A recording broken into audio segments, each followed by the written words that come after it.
Primero que todo, buen día a todos los presentes, a todos los presentes, y buen día también aquí a las personas que están conectadas a través de la llamada Zoom, y no sé si hay alguien también por streaming, Aldo, sí, también, así que bueno, buen día a todas las personas. Eh, Estamos acá reunidos nuevamente en el Departamento de Ingeniería Informática para poder eh, dar inicio a nuestro semestre académico, nuestro año 2023, y como ya lo llevamos haciendo durante los últimos 3 o 4 años, con una charla. Ya, una charla de alguien que nosotros consideramos una persona que sea importante, que los estudiantes puedan conocer de su experiencia. Y qué mejor que en este caso la charla con Karim Acuña.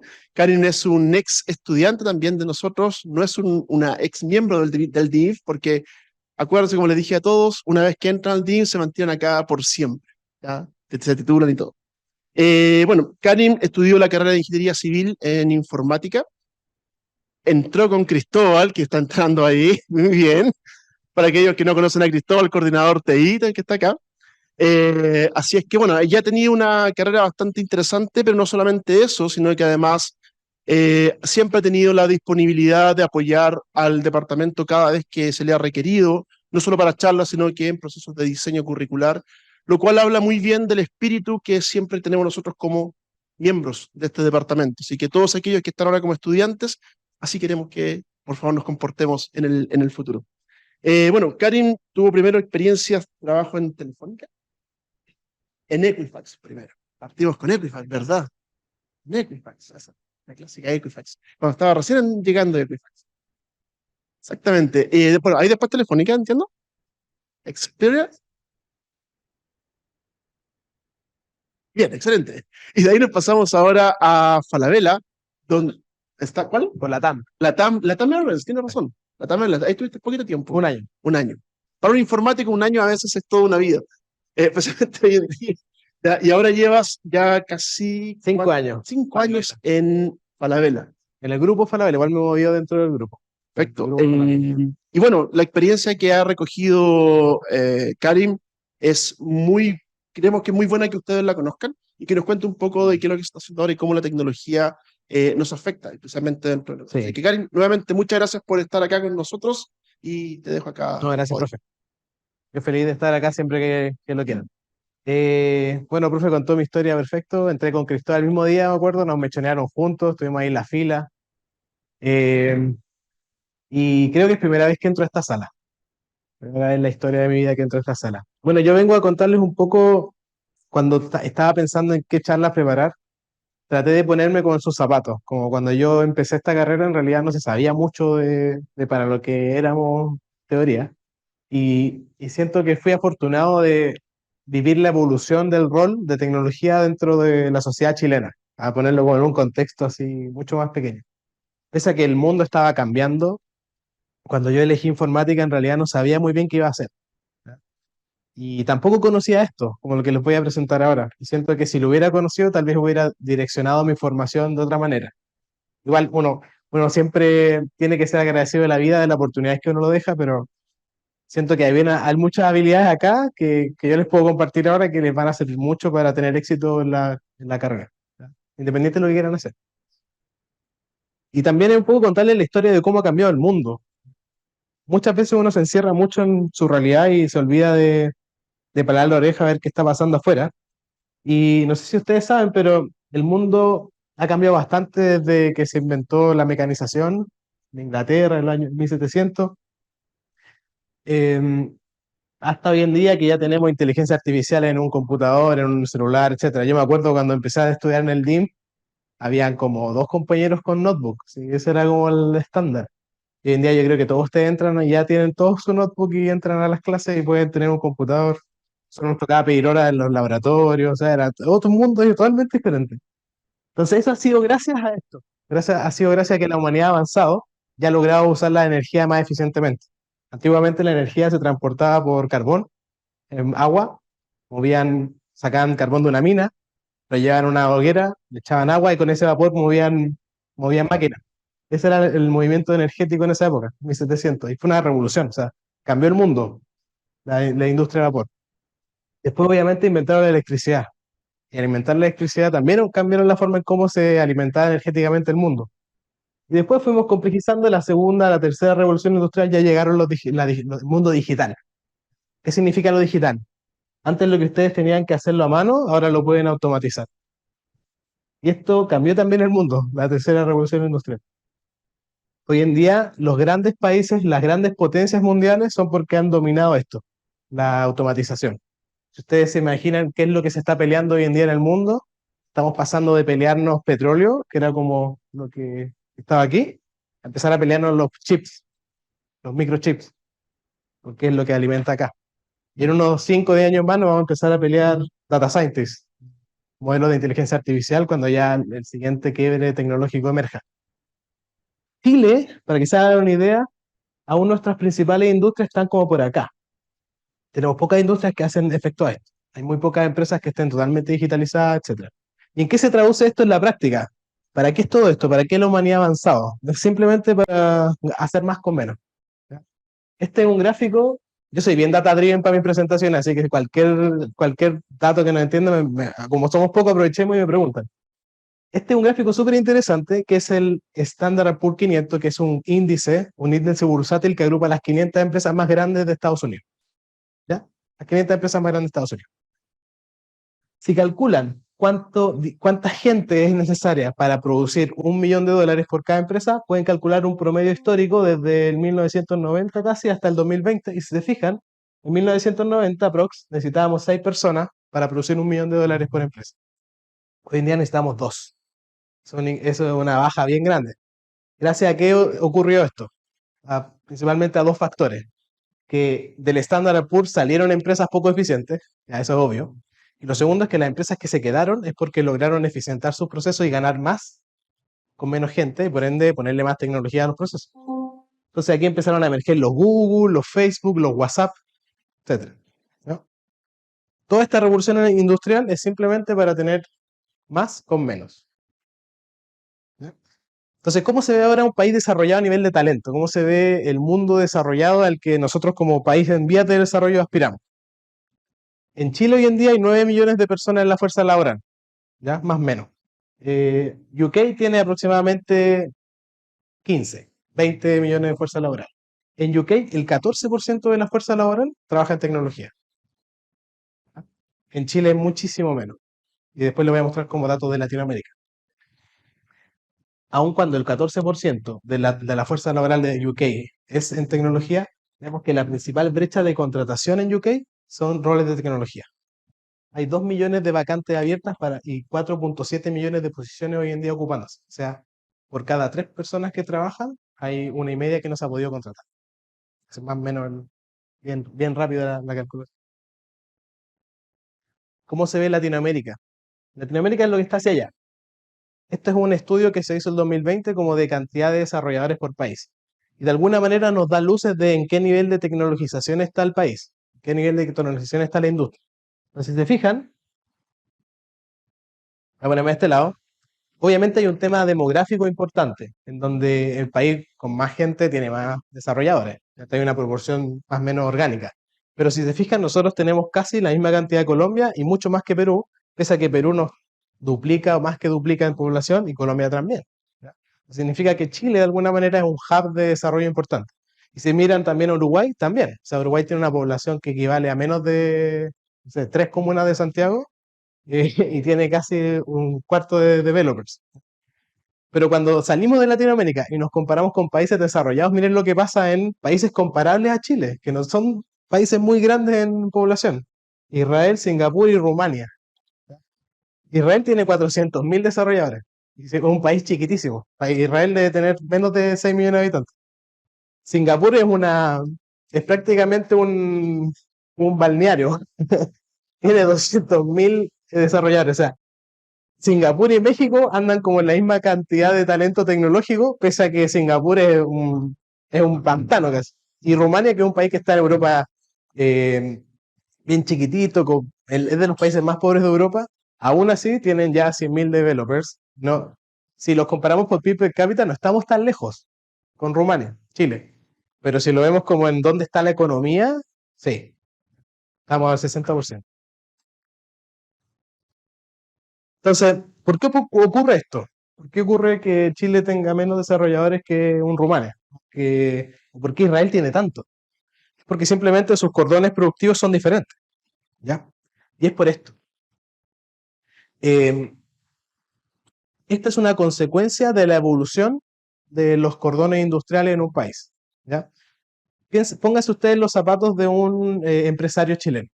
Cuando ustedes son un empresario chileno y tienen que construir un edificio, ¿qué es lo que tienen que contratar? Tienen que contratar gente que le pida los permisos, constructores, personas que traigan los materiales, ¿cierto? Albañiles, eléctricos, etcétera. O sea, tienen una dotación gigante para construir un edificio. ¿Cuántos edificios nuevos creen que se construyen en Japón? Mucho menos que en Chile. La economía está un poquito más madura, ¿ya? Entonces, cuando ustedes son una empresa de construcción, ¿para qué necesitan la tecnología? Para cosas, para ir a construir el edificio, como en China que ocupan drones para construir el edificio, o para apoyar a las que están construyendo el edificio. Por lo general, en una economía, cuando no está desarrollada, la tecnología está completamente separada del negocio. Y cuando está completamente separada del negocio, eso implica que la tecnología es un apoyo al negocio. Simplemente, por ejemplo, una panadería. ¿Para qué ocupan la tecnología? Para registrar las ventas, para no tener que ocupar un cuaderno, ¿ya? Entonces, si lo vemos como en economías en desarrollo, la tecnología cada vez está más lejos del negocio porque se ocupa como un apoyo y no como el core de la solución. Entonces, cuando vemos economía en el centro, cuando la tecnología está en el centro del negocio es porque la tecnología está digitalizada. Si volvemos como a la primera slide, ya avanzamos la parte de digitalización y estamos en la siguiente ruta de la revolución industrial, en donde la tecnología sí es el negocio. ¿Y por qué? Les explico. ¿Qué se necesita para que el negocio sea la tecnología? Bueno, principalmente digitalizar completamente la cadena productiva, ¿ya? ¿Cómo lo hace, por ejemplo, y les voy a dar un caso bien de primera fuente. ¿Cómo lo hace un data center para enfriarse? Hay, ustedes tienen aquí salas de máquinas, etcétera, tienen técnicos de computación que monitorean el estado de los sistemas y cuando ven que está muy caliente, prenden el aire acondicionado. Ese es un data center tradicional. Si se fijan, la tecnología tampoco está tan cerca de la operación del data center. Pero, por ejemplo, ¿qué es lo que hace Google para enfriar su data center? Google lo que hace es poner sensores en todas las máquinas, poner sensores en los aire acondicionados, poner sensores en todos en los pisos, y cuando la temperatura alcanza ciertos umbrales, ni siquiera prende el ventilador, simplemente empieza a aprender de cuánta es la tasa de falla de las máquinas y trata de poner la temperatura lo más alta posible para minimizar el nivel de falla. Entonces, cuando ustedes entran en un data center de Google, que a mí me ha tocado entrar, ustedes sienten calor dentro. Hay como 32 grados en promedio. Y eso es porque ellos determinaron en base a esta inteligencia digitalizada que lograron poner, que la 32 grados como la temperatura óptima para el nivel de utilización a esa hora de esas máquinas, en ese hardware, con esa circuitería, con esa configuración, etcétera. Eso un humano nunca lo hubiese podido construir o nunca lo hubiese podido operar, porque la capacidad de procesar cuánta era la tasa de falla versus la temperatura era imposible de manejar por un equipo de personas operando el data center. Por ende, no significa que para que una empresa sea digital, el proceso tiene que ser en el mundo digital. También puede ser un proceso en el mundo físico, pero tiene que estar completamente digitalizado, ¿ya?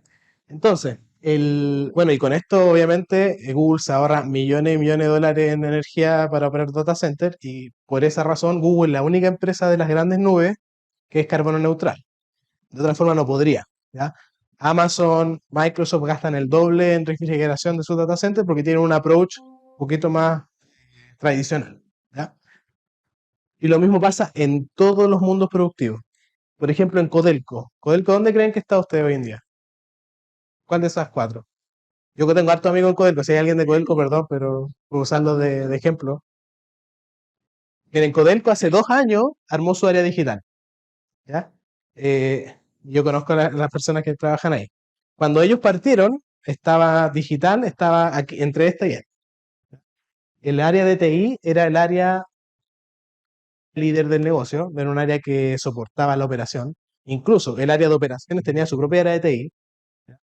Y eso pasa mucho en empresas tradicionales. Cuando ustedes, por ejemplo, ven una en Telco, ya me tocó trabajar en Telco, Telco no ocupa el área de TI como un pilar de transformación.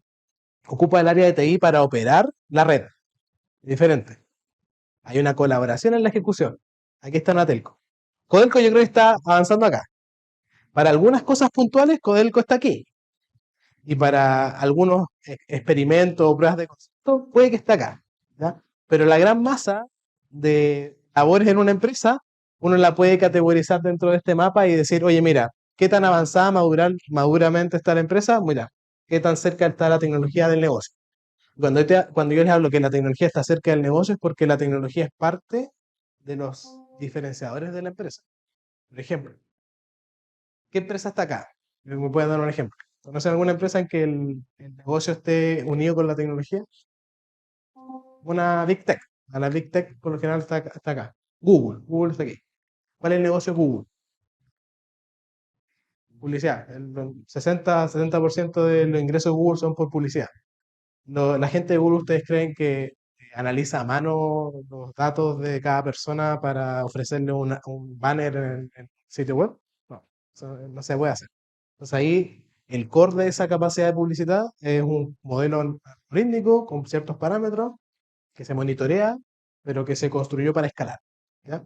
Y toda la tecnología que construyó Google para lograr poner un aviso frente a cada persona del mundo, eh, la sinergia de esa tecnología lograron que construyera otros negocios en base a eso. Y esa es una economía digital, cuando la tecnología abre caminos. Y les voy a dar otro ejemplo. Amazon. Ustedes saben que la nube moderna la inventó Amazon. ¿Ya? ¿Por qué la inventó Amazon? Porque Amazon tenía el problema de los Cyber Days. Que cuando, no sé, después del San en Estados Unidos, la gente se vuelve nuevamente a los lugares a comprar las ofertas de cierre de temporada. Y los tipos fueron suficientemente clever para alargar esa temporada al siguiente lunes, Cyber Monday. Lo que ocurrió en el Cyber Monday era que la capacidad de procesamiento que se necesitaba para ese día excedía la capacidad de cualquier proveedor de Internet.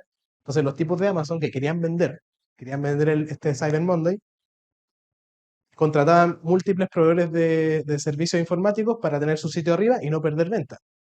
Después se dieron cuenta de que estaban perdiendo mucha plata como contratando estos servicios y decidieron construirlos ellos para sí mismos. Entonces tenían sus servidores llenos de toda la capacidad posible para operar el Cyber Monday todo el año. Entonces se dieron cuenta después, oye, ¿qué podemos hacer con esto que no estamos operando este lunes? Y lo empezaron a vender a terceros. Y ahí nació la nube. Entonces, todos dicen, oye, la nube es una invención de tecnología. No, la nube la inventó Amazon para el modelo actual de nube, la inventó Amazon para lograr vender la capacidad ociosa que tenía durante el año que no podía, que quería monetizar. ¿Ya? Y bueno, después vino Google y Microsoft y les copiaron el modelo de desarrollo. Entonces, aquí me voy a poner un poquito más como teórico. Esta es una bibliografía de Gartner súper útil que me sirvió mucho para entender dónde se movían las empresas. Cuando ustedes trabajen en tecnología en una empresa, van a trabajar en tres diferentes plataformas. Sistemas de récords, sistemas de diferenciación y sistemas de innovación. Esta es una abstracción, ¿ya? Hay algunas que están al medio, etcétera, pero para explicar la idea se entienden de acá. Los informáticos de hace 20 años, ustedes, si van a ver cualquier empresa chilena hace 20 años, el informático, ¿qué era lo que hacía? Principalmente seguir un proyecto de implementación, ¿ya? Le contratábamos a SAP o a IBM e instalábamos un software para manejar los clientes de la compañía. Y eso se compraba como un paquete, se enchufaba en la compañía y solucionaba un dolor de una manera estándar. Ese es un System of Records. Y la mayor cantidad de ingenieros informáticos trabajaba en eso, porque el 99% de las empresas lo que quería era instalar SAP. Ese era su gran proyecto de tecnología. ¿Ya? Y obviamente los skills para ese tipo de ingenieros son diferentes. Un ingeniero que sabe de proyectos, de metas, de colaboración, etcétera. Y también me imagino que la formación era diferente en esos años. No había mucha programación tampoco. Más que en los equipos de integración que tomaban SAP y lo enchufaban en la compañía. Esto, como les mostré la evolución de la industrialización, se está dejando atrás. Cada vez más empresas están saliendo de sus legados. Ahora los System of Records son los legados. Falabella, por ejemplo, que se hagan una idea, el sistema que administraba el sitio web era de Oracle, nos costaba múltiples millones de dólares al año las licencias porque pagábamos la licencia del Cyber todo el año, que nos podíamos como pagar por un día una licencia. Entonces los tipos dijeron, ¿sabéis qué más? Vamos de acá y construyamos nuestro propio e-commerce. Y estamos en eso, construimos nuestro propio e-commerce de cero, para salirnos de acá. Entonces cuando uno construye sus propias plataformas, por lo general ocupa APIs. O sea, uno nunca construye nada de cero. Uno siempre ocupa API, ocupa otros servicios y los integra y crea nuevas funcionalidades. Esas son plataformas de diferenciación.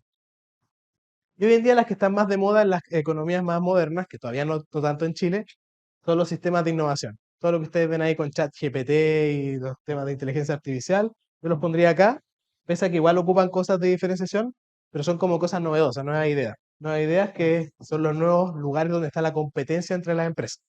Ahora Google y Microsoft se están peleando esto, se están peleando el performance de la aplicación, se están peleando la atingencia o la pertinencia de un mensaje de inteligencia artificial a cada persona del mundo y hacerlo barato, porque es súper caro hoy en día.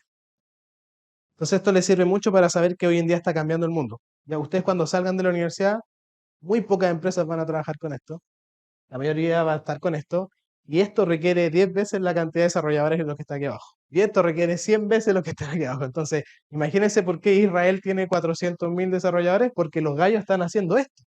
No están instalando SAP en la empresa que hace vino. No. Están construyendo un software, un marketplace propio y escalándolo a nivel global. Y bueno, de data. De data es lo mismo, la misma evolución. Uno ve data como era antiguamente en los 70. En los 70 teníamos el problema, no, en los 80 teníamos el problema, en los 70 había muy pocas empresas con problema de data, pero en los 80 ya teníamos, uy, sorry, se me cayó.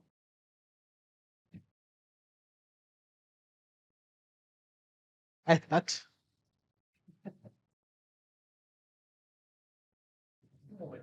Dale. Sí.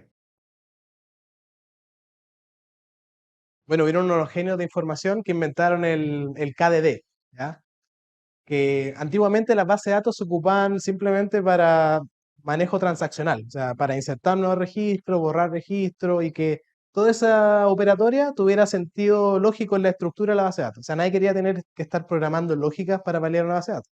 Por eso se inventaron las bases de datos relacionales, como tema de, para quitarle pega al desarrollador de más arriba. Entonces, pero se dieron cuenta de que era difícil analizar la data de la base de datos relacional, entonces inventaron el KDD y el KDD lo que hace es extraer y transformar la data para que sea fácil de analizar. Y ahí surgió todo lo que ustedes, imagino, van a aprender de base de datos analítica, data warehouse, data mart, data lakes, data, todo hacia arriba, pero es simplemente eso, es entender lo que está pasando. Entonces, eso igual se ha movido últimamente y estamos pasando de analítica tradicional, que es simplemente decir, oye, ¿qué está pasando? ¿Cuántas ventas tengo? ¿Cuál es mi mejor cliente? Etcétera. A Big Data. Big Data igual a mí no me gusta mucho el concepto, pero para que se hagan una idea es simplemente estructurar lo difícil de estructurar. O sea, por ejemplo, esta grabación, saber cuál es mi estado de ánimo, eso no hay una base relacional que lo tenga. Entonces, tienen que analizar la imagen, transformar la imagen en landmarks, en números, y esos números calcular cómo es mi sentimiento. Bueno, y lo mismo aplicado en todo, tema en tiempo real, etc. Después el gran problema es, oye, ¿cómo agarro toda esta data y la transformo en cosas útiles? Cosas que tengan valor de negocio. Y ahí surgió todo lo que es data science, modelos de predicción, recomendación, etcétera. Y ya el último paso es cuando la data reemplaza las decisiones. Cuando la data reemplaza las decisiones, la data tiene que ser certera, tener sensores y lo mismo que un humano, tomar decisiones y aprender de esas decisiones. El ejemplo que les di del data center, cómo se enfriaba automáticamente, está acá. ¿Ya? Eso obviamente requiere un nivel de digitalización grande, bien grande. Entonces, ya esta es la última como para cerrar. Y junto con la siguiente es como mi recomendación. La tecnología se está acercando al negocio. Por ende, eso va a pasar igual. ¿Ya? O sea, ustedes van a salir de acá y no van a trabajar en un silo con su computador. Olvídense de eso, ya no pasa eso. Em, Cuando ustedes salgan, como ustedes van a estar más cerca del negocio, tienen que saber también tener skills para comunicarse con el negocio y entender al negocio, porque el negocio no les va a hablar de estructuras de datos ni de reglas de coherencia en una base de datos, no. Y le van a explicar el problema a nivel de un niño de 5 años. El niño de 5 años tiene un problema. Ustedes tienen que tener toda la capacidad de entender eso y abstraer todo lo que saben de tecnología y encontrar el mejor camino para solucionar. Obviamente esto no es un camino sencillo, no es un camino simple, no es un camino directo, es un camino que ustedes van a tener que aprender, van a tener que fallar y van a tener que reaprender y desaprender también. Entonces, ¿cuáles son los skills que yo les recomiendo que empiecen a formar ahora? Bueno, están divididos como en dos grupos, los skills duros y los skills difíciles de aprender, que antes eran los soft skills, que son muy difíciles de aprender, eh, tienen que entender de economía, o sea, entender cómo una empresa gana plata. Eso es lo primero que tienen que hacer cuando empiecen a trabajar en una empresa. Inteligencia emocional, cómo responder a un correo, cómo redactar algo que que cualquier persona lo entienda, que no sea críptico de entender. Cómo empatizar con la otra persona y saber que esa otra persona tal vez no sabe temas técnicos y ustedes tienen que bajar la información para que lo entiendan. La inteligencia no se mide en función de lo complejo que es el lenguaje que ustedes usen, se mide en lo fácil que es para ustedes explicarle algo a cualquier persona. Bueno, cosas de liderazgo, eso es muy difícil. Temas de planificación, comunicación y negociación. Por ejemplo, los informáticos somos malos negociadores porque tendemos a ser más intuitivos por lo general y más introvertidos. Bueno, y de análisis de datos también. Y acá hay una dosis chiquitita de lo que es tecnología, pero yo no quiero enfocarme mucho en hablar de tecnología acá porque cuando ustedes salgan, va a haber cambiado. Lo más probable es que nada de lo que se usa hoy en día se use cuando ustedes salgan de la universidad.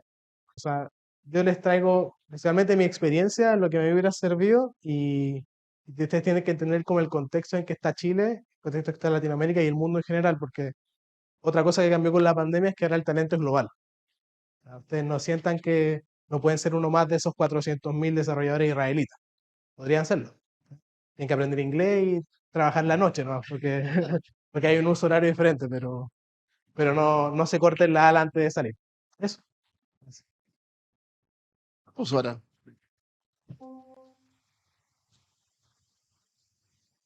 Bueno, ahora nos queda tiempo para preguntas. Las preguntas que a la persona en la sala, por favor, para pasarle un micrófono, cosa que aquellos que están en línea también puedan escuchar las preguntas. Y las personas que están en línea también, por favor, levanten la mano o escríbanlas ahí en el chat que las podemos ir realizando. Así que dejo el espacio abierto para preguntas. Por acá, ¿alguien? Si no puedo partir yo inmediatamente. Tengo preguntas. Sí, cualquiera. Bueno, yo parto entonces. Ya. Karim, una de las cosas que tú mostraste ahí en esa slide donde mostrabas los diferentes estados de desarrollo, y tú hablabas de las Big Tech que estaban al final, donde la tecnología es parte del core. Mm. Es lo que uno en general esperaría, ¿cierto? Porque nació dentro de eso. Sí, ¿Tú conoces alguna experiencia de una empresa más tradicional sí, donde hoy en día la tecnología esté realmente en el sí. gobierno y de cuánto, si es que sabes, fue esa curva de dolor y de De- aprendizaje? sí, bueno, esto es súper interesante, se estudia harto esto de cómo evolucionan las empresas. Cuando ustedes ven a las empresas se comportan como seres vivos, ya tienen ciclos de vida. Tienen un ciclo de crecimiento, maduración y después un declive, ¿ya? Como un humano tradicional. O sea, casi todas las creaciones humanas tienen nuestro sesgo en la creación. Y hay muchas empresas que han transitado estas curvas de crecimiento análogo de crecimiento análogo y después han tenido una nueva curva digital. Por ejemplo, Walmart. Walmart es una empresa gigantesca, debe ser la empresa que más revenue genera en el mundo. Creo que tiene como 4 millones de empleados, así una locura. Y, y los tipos son un brick and mortar. O sea, brick and mortar me refiero a que su negocio tradicional es poner productos en una góndola y que la gente los compre. Ese es su negocio. Entonces Walmart, un poco presionado por esta nueva economía, presionado por la nueva economía, por el e-commerce de la parte digital, se pegó un giro muy grande y empezó a armar un centro de desarrollo, empezó a contratar gente técnica. Obviamente la familia aún sigue como a cargo de la empresa, pero hoy en día el Walmart Tech es como la empresa que tiene Walmart para mejorar su negocio, tiene un driver de liderazgo gigante. O sea, la mayor inversión que se le da a esa empresa hoy en día es en tecnología. Más que a comprar facilities, más que a comprar centro de distribución, están invirtiendo en tecnología, están construyendo inteligencia artificial propia, están construyendo su propio data center, o sea, están yéndose hacia atrás a nivel de inversión en su negocio tradicional, están como quitándole pasto a la vaca lechera para consolidarlo todo en la parte digital y le ha servido la apuesta. En Estados Unidos se creía que Amazon se iba a comer a Walmart en temas de market cap y no lo ha logrado hacer porque Walmart se ha logrado defender desde el punto de vista de e-commerce. Y gracias a esta nueva capacidad, o sea, el e-commerce, el gerente general del e-commerce es un tipo técnico, no es un tipo que sepa de vender. Y, y de alguna manera él ha sido el artífice y él tiene su propio negocio, que es el mundo digital, que es como el canal digital de Walmart en Estados Unidos. También en Chile hay muchos ejemplos, o sea, los grandes retailers están en unas transformaciones también digitales grandes. O sea, Falabella, Ripley, Senco, todos están en la misma, que es el ciclo normal de exploración y explotación tecnológica. Tú tenías un negocio tradicional en donde lo que hacías era vender productos a un buen margen. Lo que quieres hacer ahora es moverte a otra economía.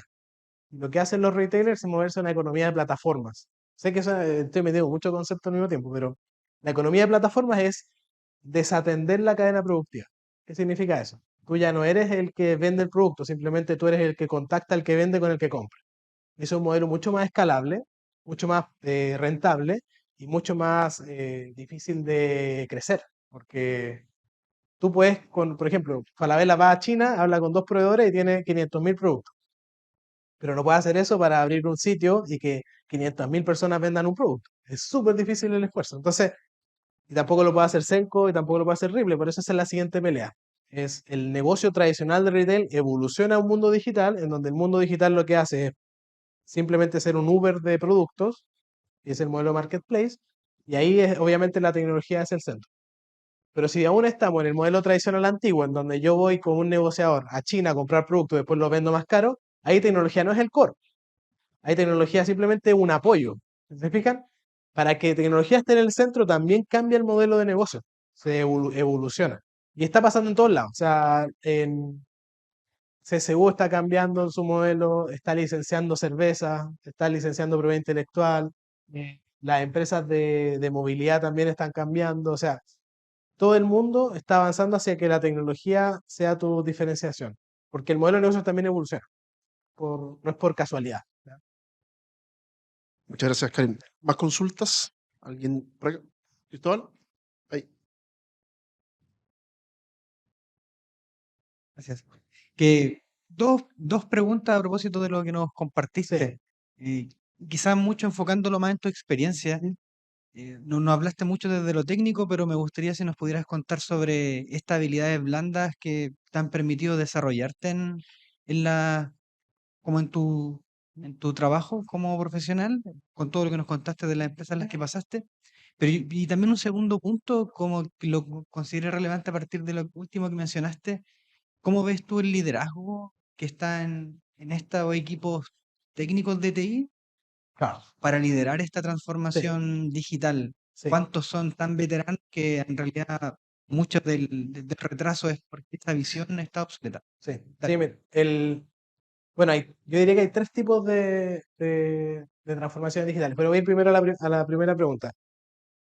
Yo diría que en temas de habilidades no duras, habilidades blandas, hay dos tipos de habilidades que yo las disecciono súper fácilmente. La que te abre la puerta y la que la mantiene abierta. ¿Ya? Esos son los dos tipos de habilidades. En la que te abre la puerta, obviamente, es más de empatización. Yo creo que las habilidades de empatización, cuando uno es una persona técnica, uno tiende a minimizar la dificultad cognitiva de otras labores, que no son técnicas. Pero cuando uno realmente entiende la complejidad de esas labores, las empieza a respetar mucho y a entender y a sobreponderar. Entonces, ¿cuál es la conclusión? Eh, a mí me pasó mucho que yo llegué a trabajar en una empresa y el área de TI era siempre el blocker, el stopper. Principalmente porque medía más riesgo que beneficio. Estaba conectado con el beneficio. Pero no estaba conectado no por un tema de no quererlo, sino que por no entenderlo. No entendía cómo la tecnología podía ser un facilitador. Y veía todos los proyectos en función al costo. ¿Ya? Entonces, yo creo que lo que me ha diferenciado, como en mi carrera, si lo veo hacia atrás, es que cuando a mí me presentaba un problema de negocio, yo trataba de resolver el problema de negocio usando la tecnología como una herramienta. Y cuando uno piensa la tecnología como una herramienta, es más peligroso porque uno necesita tener muchísimo más conocimiento de todas las herramientas posibles, pero desde otro punto de vista es mucho más pragmático, porque uno se enfoca en el problema y no se enamora tanto de la solución, que uno tiende a hacerlo. Las personas técnicas tendemos a enamorarnos mucho de la solución, mucho de la tecnología en sí. Y creo que ese desacople es como lo primero que tienen que votar para tener éxito en una empresa tradicional. Soltar la tecnología y enfocarse en los problemas, vivir los problemas y empatizar al otro como un legítimo otro. Y con un legítimo otro que no por no saber cosas técnicas es una persona con menos capacidades. Esa es como la primera. Y siento que eso me abrió muchas puertas, y no solamente en empresas, sino que también con amigos, con gente que me invita a su startup a asesorarla, o sea, eso te abre puertas al tiro, porque hay muy poca gente técnica que tenga esa empatía. Eso es lo primero. Y lo segundo, para mantenerla abierta, obviamente, esto es un canal de dos fases. Tienes que tener la suficiente madurez como para enmendar tu rumbo, si te estás equivocando, reconocer rápido los errores, y de comunicar bien. También la gente es mala para comunicar, como que dice, no, yo lo resuelvo y me enfoco acá y en una semana te lo tengo. No, hay que comunicar cada vez que tengas un problema. No pensar que el no comunicar, que se espera que tú hagas todo perfecto siempre. Como que esa es una falsa soberbia que uno tiene muchas veces. Em, y en ese sentido, la humildad también te ayuda a navegar esas relaciones. Siempre comunicar y desde la humildad.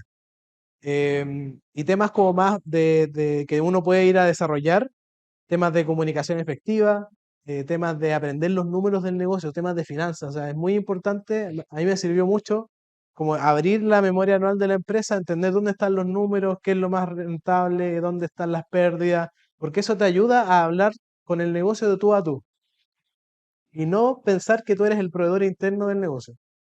Cuando tú eres el proveedor interno del negocio, al tiro te clasificas en la parte izquierda de la curva y no le permites al negocio tampoco escalar, porque el negocio no te considera a ti como una herramienta de valor, te considera como un proveedor. Entonces, ¿tú qué esperas de un proveedor? Tiempo y forma. Mínimo costo, tiempo y forma. ¿Qué esperas de un partner? Que te ayude a mejorar el negocio. Entonces, cuando uno se plantea en una conversación con los números de la empresa claro, cambia la forma en cómo te ve el negocio directamente. Y las partes de transformación digital, bueno, son consecuencia de esto. Hay muchas empresas que transformación digital parte fuera de TI, por esta inercia que está en el área de TI, que les mostré recién de los sistemas record. El sistema record, para que quede bien instalado, ojalá haya lo menos posible de modificaciones. Lo más commodity posible, ahí va a quedar bien instalado. Y SAP te va a mantener la garantía, se va a operar. Cambiarle el colorcito. Bye. Esa mentalidad hace que las áreas de TI sean muy orientadas a los procesos y muy rígidas en su pensamiento. Entonces, muchas veces en muchas empresas tradicionales, en el área de TI ya 20 años, el sea yo hoy de 10 años, es muy difícil empezar la transformación ahí, porque no tienen están más enfocados en la norma ISO que en generar valor. Eso pasa mucho. Entonces, la transformación digital exitosa, por lo general, tiene como dos vertientes. El de traerse un tecnológico de afuera, Vela lo hizo, se trae un indio, se trae un gringo que haya hecho esto antes, que tenga otro mindset. Y lo otro es una persona de negocio que lo capacitan en tecnología. Que son como la gente que está más enfocada en el valor y usa la tecnología como un medio. Esas son las dos transformaciones digitales exitosas que me toca ver. Es muy difícil que sin un cambio como de cultura antes, el área de TI como que lidere la transformación. Por lo que me ha tocado ver a mí. Igual hay outliers, siempre hay outliers, siempre hay outliers.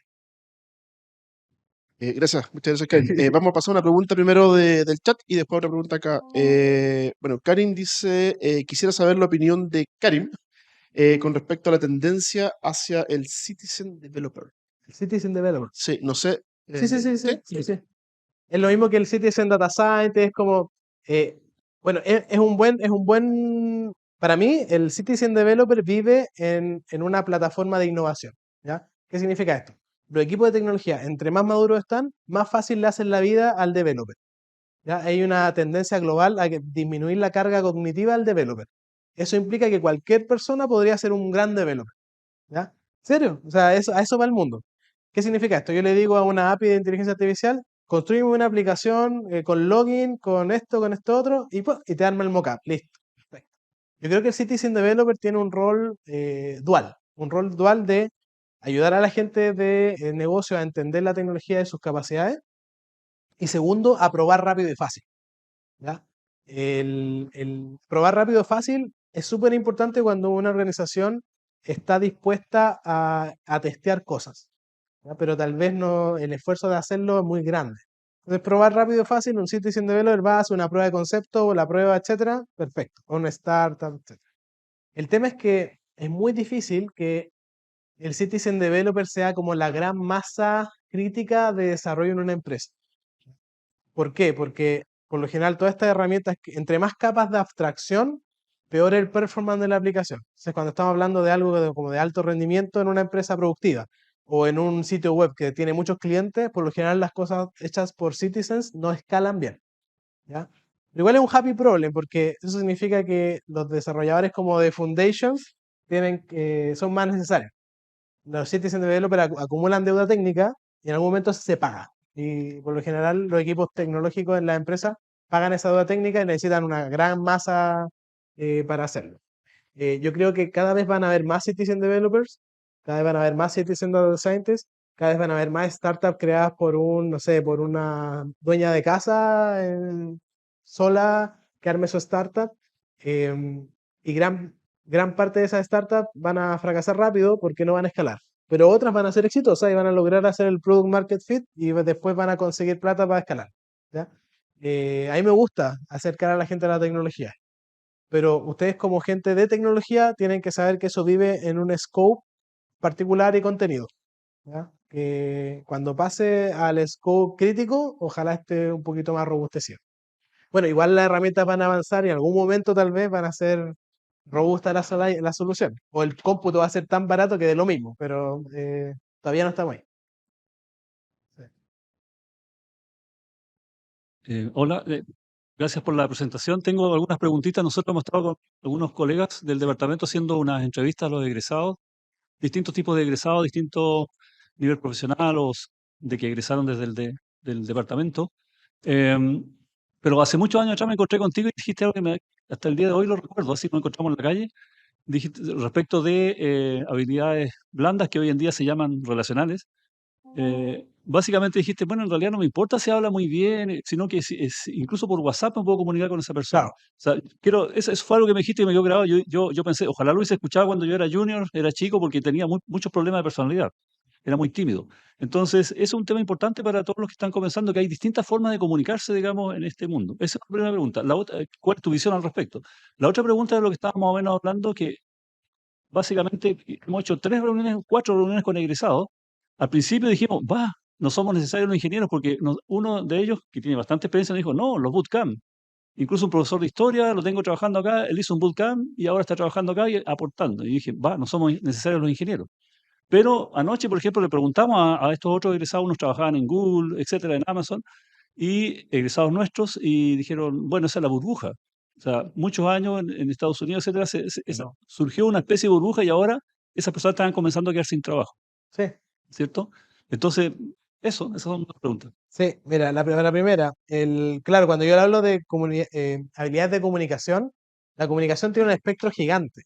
Y hoy en día, como estamos un poquito más modernizados, la misma comunicación se está digitalizando. Entonces, mucha gente me pregunta sobre el metaverso, o hablando de comunicación. Y el metaverso empezó hace tiempo. El metaverso es simplemente que la vida de ustedes ocurre en un medio digital y no en un medio físico. No sé, los que juegan Fortnite o PUBG o cualquier otro juego están a 2 horas ahí jugando en vez de estar afuera en la calle andando en bicicleta. O sea, ahí ya te moviste un pedazo de tu tiempo libre al mundo digital. Lo mismo nos pasa con Facebook, lo mismo pasa con WhatsApp. Ya nos llamamos por teléfono, mandamos WhatsApp. Entonces, la digitalización hace que los procesos sean más eficientes, ¿ya? Y que alguien que está detrás los mida y con eso aprenda y con eso después te venda otra cosa, que también es gracias a eso han emergido. Entonces, la comunicación es lo mismo. Hoy en día tenemos muchas herramientas de comunicación. O sea, uno puede prepararse para venir a dar una charla acá, pero eso va a requerir lidiar con un tipo de ansiedad un poquito alto para ciertas personalidades. Ahí eso se puede trabajar también, con muchos meses de terapia, etcétera. Que la gente lo tiene, o sea, en Estados Unidos toda la gente va a terapia, todos los ingenieros van a terapia para mejorar las habilidades comunicacionales, en serio, no es algo malo, es algo que se debe hacer. Em, pero si no tienen si no quieren vivir como ese tránsito de soportar esa ansiedad y vencerla, pueden buscar otros caminos paralelos que son igual de efectivos. O sea, mandar un buen correo que se entienda rápido, que se entienda bien, que puedan lograr el punto, es una habilidad excelente. O sea, me acuerdo el otro día yo hablé con el Juan Manuel Mateo, que es el gerente general de FIF, y le mandé una pregunta por email, una pregunta chica. El tipo va y me responde un correo como 2 párrafos, y yo el correo más hermoso que leí, o sea, estaba súper bien explicado, cada cuestión era concisa, los puntos del segundo párrafo como que daban claramente instrucciones para todo su equipo, y dije, oye, este gallo está a otro nivel, va a escribir correo. Yo he tratado de replicar eso en ChatGPT y no se puede, o sea, es demasiado bien escrito. Entonces, Uno cuando ve ese tipo de casos dice, oye, la comunicación escapa al canal tradicional que es lo verbal en una sala. Y si uno es un poquito más tímido, puede mandar un WhatsApp bien escrito, puede preguntar todos los días, puede mandar un buen correo, puede documentar bien el código. O sea, la mejor comunicación es la que no se necesita, pero efectivamente cuando comunicaste con el código. eh, y también lo pueden trabajar. Y hoy en día, como un mundo global, también lo más probable es que si trabajan en una empresa grande, la mitad de sus compañeros van a estar en otros países a otras horas y se van a comunicar por correo. A mí me pasó mucho cuando trabajé en Equifax y en Experian, que eran empresas en donde nosotros éramos un centro de desarrollo aquí en Chile, pero trabajábamos con Estados Unidos, que la mayoría de las comunicaciones eran en correo. Y uno mandaba un correo y a los 2 minutos te respondían. Me pasó cuando vine a Telefónica, que mandaba un correo y a la semana te respondían. O sea, esa es una mala comunicación. Y ustedes se pueden ir diferenciando también por esos canales. Eso. Ah, bueno, y la burbuja, aquí está, po. El 14% de la fuerza laboral de UK trabaja en tecnología y aún así hay 2 millones de vacantes. O sea, imagínense, o sea, ahí obviamente que las empresas quieren contratar citizen developers, o sea, tipos que te ayuden a arreglar la interfaz, pero yo he trabajado con gente así y por lo general uno nunca los pone a hacer ni arquitectura, ni diseño, ni componentes muy complejas. Es simplemente como un asistente que te ayuda en las cosas que los desarrolladores con más experiencia no quieren hacer o les da lata hacer. Son motivantes. Pero igual hay outliers siempre. ¿Eh? Yo conozco gente que no fue ingeniero, nunca estudió ingeniería y son unos cracks de programación, pero los gallos leían todo el día de tecnologías. También hay casos extremos. Probablemente sean más que usted. No, no, no, acá recuerda que todos estudiamos. Oye, tengo otra consulta de la gente que está ahí en línea, de Stephanie Muñoz. Dice, ¿cómo fue tu experiencia laboral desde que terminaste tu carrera hasta dónde te encuentras ahora? Acá nuevamente en el departamento. La curva de aprendizaje, dificultades, etcétera. Sí. O sea, yo la clasifico como en 3 fases. Ya, la primera es de técnica. Ya, yo creo que los primeros 5 años de mi carrera fueron bien duros. En Equifax, Experian era empresa gringa. Yo me acuerdo del año, no sé, del 2011, ya estábamos trabajando con integración continua, con cosas que hoy en día empezaron a trabajarse 10 años después. Mi jefe eran todos indios y yo creo que uno de los principales momentos de inflexión de mi carrera fue cuando yo estaba trabajando en Equifax, como el segundo, tercer año, que teníamos un release así urgente, un release de una plataforma que tenía que liberarse y estábamos cortos de gente en el equipo.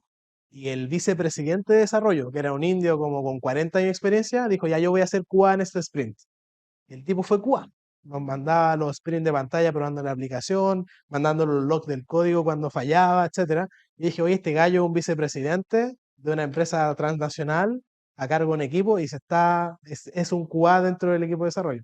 Entonces yo dije, mira, para construir profundo uno necesita manejar la parte técnica muy bien.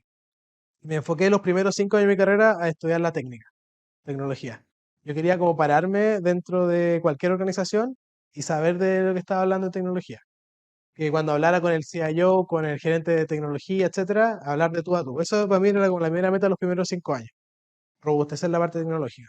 Y después, en los siguientes 5 años, busqué instancias que me dejaran crecer como en otras facetas, como de liderar equipos, primero lideré equipos técnicos, después tuve como mi propia startup, y después tuve mucha suerte cuando llegué a Telefónica, que me topé con un jefe que me enseñó mucho como temas de management, temas de liderazgo, y tuve la suerte de que él fue mi jefe. Igual les recomiendo a ustedes, cuando vayan a una empresa, traten de coger un buen jefe, como que les enseñe donde ustedes quieren crecer. Y logré aprovechar esa oportunidad y ahí ya empecé a dedicarme a gestionar más equipo, people management.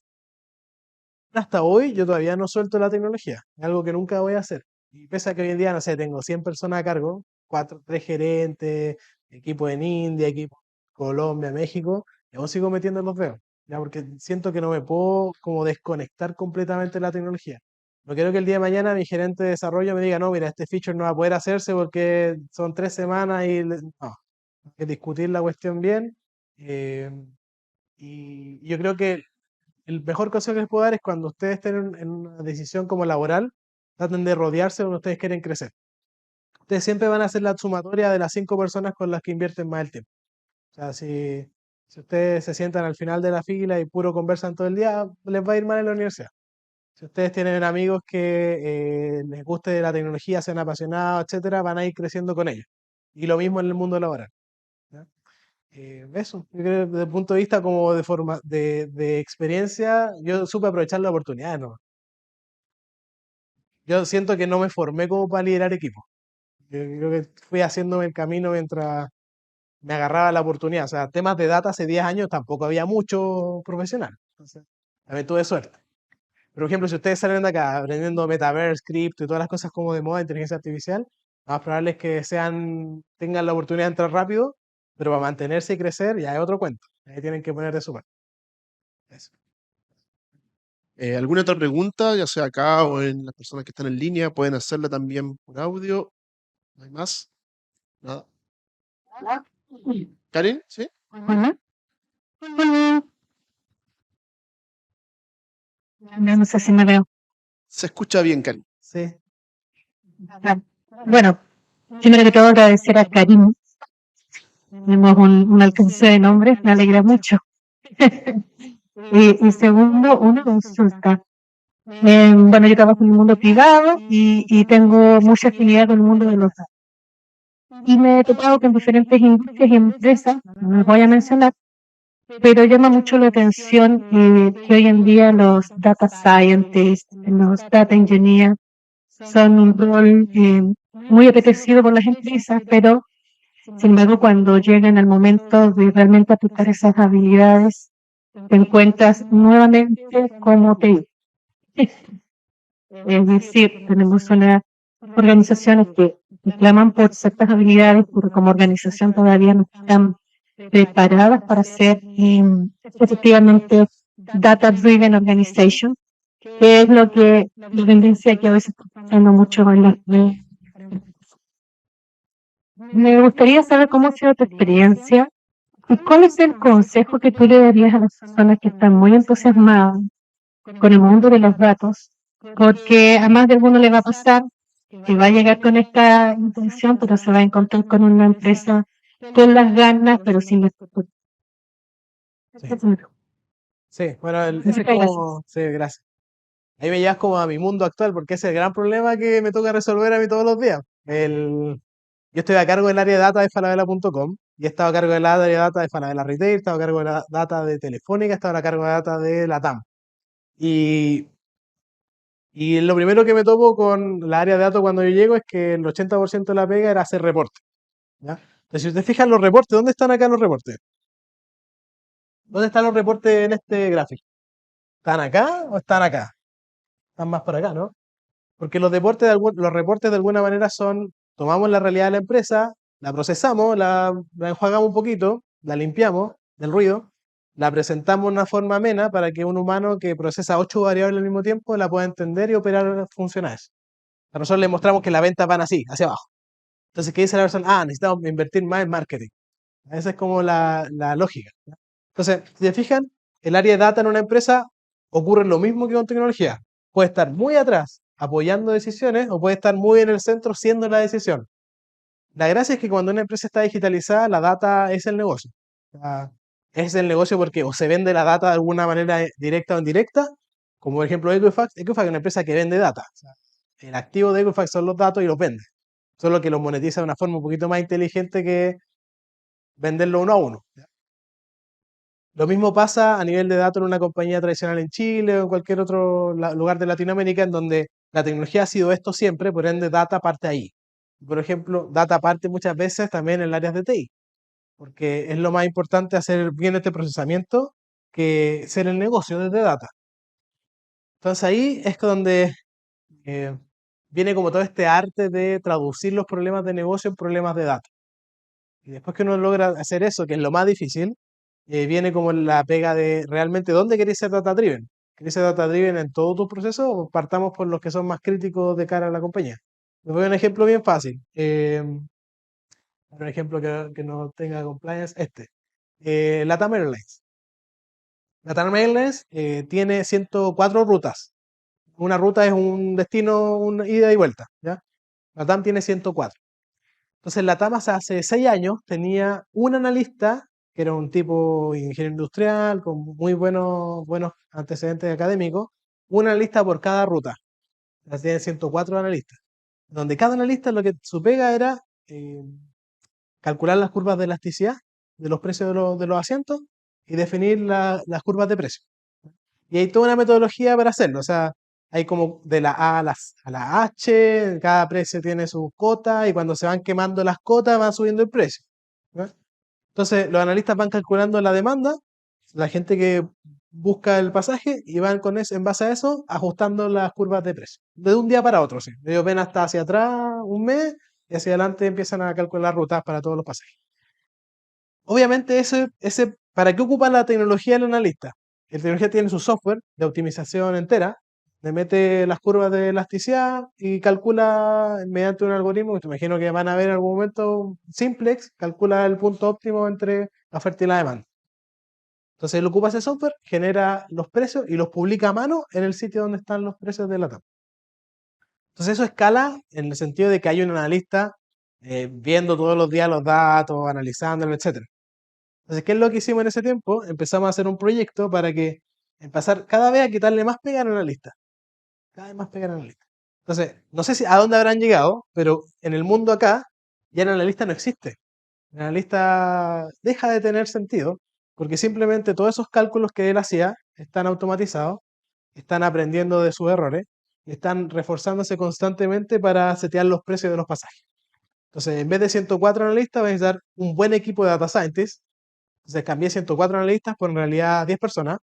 Tengo 3 data engineers, 3 data scientists, un jefe de proyecto, o sea, un jefe del área, que lo que van a hacer es enhebrar toda la data que veía el analista, automatizarla, validarla, cuadrarla y hacer de output los precios de los pasajes.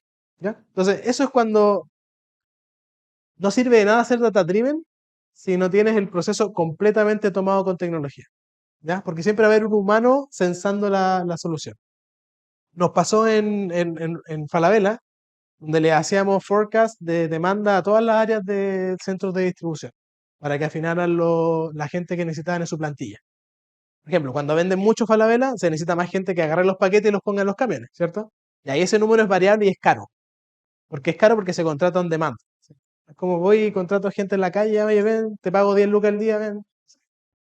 No, en verdad es más, pero eh, ese demand forecasting le servía mucho para planificar los turnos de contratación y no tener que pagar el mismo día. O sea, tú no queréis pagar el día que tenéis todos los paquetes ahí acoplados y tenéis que sacarlo el mismo día. Entonces, les mandábamos las curvas de venta, pero le llegaba el planner en la mano. Le llegaba el plan en la mano, lo veía, decía, sabéis que no le creo a esta cuestión, yo creo que va a ser un poquito menos, un poquito más. Y lo modificaba a mano y con eso hacía las contrataciones. Entonces, si se fijan, está un poquito quebrado. ¿Cómo hubiera sido completamente el negocio? Es que directamente nosotros fuéramos a contratar la fuerza de venta con el output del modelo comercial. Pero el área que estaba a cargo del proceso no quería soltar el control del proceso. Y yo creo que todavía quedan un poquito de analistas viendo las rutas de los pasajes. ¿Ya? Porque no quieren soltar el proceso, porque le tienen miedo a soltar el proceso. No es un tema de que le vaya a quitar el trabajo, porque hay mucho trabajo siempre. Es un tema de que el ser humano todavía siente que no confía mucho en los datos. Y no es porque no confíe en los datos per se, no confía en cómo se obtuvieron, cómo se limpiaron y cómo se están procesando después. ¿Ya? Pero es una evolución. O sea, yo creo que cualquier data scientist cuando entra en una empresa tradicional, lo que tiene que hacer es buscar los low hanging fruit que sean más parecidos a esto. ¿Qué es esto? Y si buscan los que son más parecidos a esto, pueden ser pocos, pero estos van a poder demostrar el valor necesario para que la empresa empiece a invertir en los que son más difíciles de llevar acá. Porque llevar un proceso de una empresa acá requiere inversiones de tecnología también altas. Imagínense Google cuánto gasta en sensores o en procesamiento de data de sensores. Es gigante el monto que gasta. De alguna manera lo retribuye con este ahorro en refrigeración. Solo que hacerlo de cero requiere igual un aplomo. Acá hay dos tipos de, miren, hay dos tipos de ingenieros en TI. Los que ponen la cabeza en la guillotina buscando valor y los que dejan que las cosas pasen y que ojalá hacen el menos ruido posible. Recomiendo que sean el primero. Pongan la cabeza en la guillotina, arriesguense, traten de comerse un proceso de end-to-end, ya sea con data, con tecnología, etcétera, y arriesguense. O sea, yo creo que sin riesgo no hay beneficio. Sí. Muchas gracias. Bueno, la verdad que ya llevamos aquí más de una hora. No sé si hay más preguntas ya, Cristóbal. Si no, ya. Karim, queremos agradecer nuevamente el tiempo No, que te has gracias. dado para poder hablar con nosotros. Agradecemos a todos aquellos que están acá presentes y que están también en la página, en el sitio web. Gracias, profe. Muchísimas gracias a todos, que estén muy bien.